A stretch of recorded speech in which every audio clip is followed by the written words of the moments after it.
Dacoitery is the recent trend that is going on related to the recent SMA case related to little Krishna అనమాట. So little Krishna వాళ్ళ father రిలేటెడ్గా and Naveen bro రిలేటెడ్గా and Rapido rider money రిలేటెడ్గా case జరుగుతుంది అనమాట. Money bro నుంచే మొత్తం matter అంతా స్టార్ట్ అయిపోయింది and people are coming forward and every one donate చేశారు. చాలా వరకు డొనేట్ చేశారనమాట. మొత్తం అంతా రీచ్ అయిపోయింది. ఇంపాక్ట్ గురులో కూడా రీచ్ అయిపోయింది. 9 crore to 11 crores దాకా వెళ్ళింది అనమాట. మన వాళ్ళు సడన్గా 9 కోట్ల నుంచి 11 crores పెంచారు.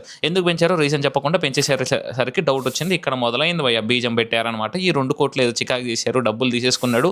ఈ 9 కోట్ల కలెక్షన్కి నవీన్ వచ్చేసి 50 లక్షల దాకా ప్రమోషన్ ఛార్జెస్ తీసుకున్నాడు, నేను తీసుకుంటానని చెప్పేసి అన్నారని వాళ్ళ ఫాదర్ చెప్పేసరికి ఇంకా సోర్సెస్ బయటకు వచ్చినాయి అనమాట. సో కరెంట్లీ ఇద్దరు ఎవరి స్టోరీ ఆఫ్ ద సైడ్ వాళ్ళు చెప్పుకుంటున్నారు అనమాట. మనీ ఏమంటాడంటే క్యాష్ని నవీన్ దొబ్బేశాడు అని మనీ అంటాడు. నవీన్ ఏమంటాడంటే అరే బాబు నేనేం దొబ్బలేదురా నాయన, క్యాష్ ఇంకా పేరెంట్స్ దగ్గర ఉంది, ఎవ్రీథింగ్ వాళ్ళ దగ్గర ఉందని నవీన్ అంటాడు అనమాట. సో దీనికి ఇప్పట్లో సొల్యూషన్ రాదనమాట. Because every one is going on a tangent here. కాయిన్కి 2 sides ఎలా ఉంటాయో వీళ్ళ దానికి కూడా స్టోరీస్ 2 sides అలా ఉన్నాయన్నమాట. రేపు పొద్దున వీళ్ళిద్దరూ కలిసిపోయి 25 నేను అనుకొని ఏం జరగలేదని కూడా అన్న ఆశ్చర్యం లేదనమాట. But anyways Naveen bro point of ఏంటంటే నెక్స్ట్ పిల్లోడికి ఆ పర్సన్కి హార్ట్ ట్రాన్స్ప్లాంటేషన్ రిలేటెడ్గా వీటన్నిటి రిలేటెడ్గా డబ్బుల కోసం 9 to 11 crores చేశాను అని చెప్పేసి నవీన్ బ్రో అంటుండు. మనీ బ్రో ఏమంటాడంటే నాకు చెప్పి చేయాలి కదా, నా నుంచి మొత్తం స్టార్ట్ అయింది, నేను బండి అమ్మినా కదా.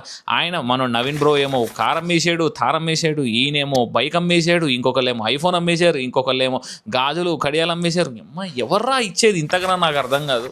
1000 రూపాయలు 2000 3000 10,000 అంటే ఓకే, కానీ ల్యాండ్ అమ్మేస్తావా బ్రో నాకు అర్థం కాదు. వాట్ బ్రో అంత మంచోళ్ళ bro? Okay, whatever it is, let's see who do you trust మచా.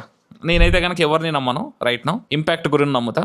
ఎంతవరకు వచ్చిందంట. So cash is always dacoitery thing అనమాట. I don't trust the sources that are going through that. But చూద్దాం ఏం జరుగుతుంది, ఏం చేస్తారో అనేది.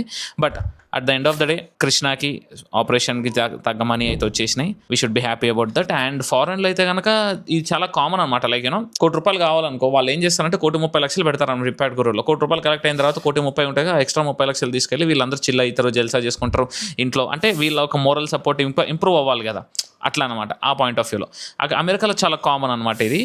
ఎందుకంటే ఈ 30,00,000 ఓకేలే వాళ్ళ కోసం, లెట్ దెమ్ ఎంజాయ్, ఇన్ని సంవత్సరాలు బాధపడ్డారు కదా అన్న పాయింట్లో వదిలేస్తారనమాట బేసికల్గా. But ya, this is not a scam much basically. I don't treat it as a scam. మీరు డబ్బులు ఇచ్చారు, దట్స్ ఇట్, క్లోజ్ ఇట్, అంతే. Don't stress over it.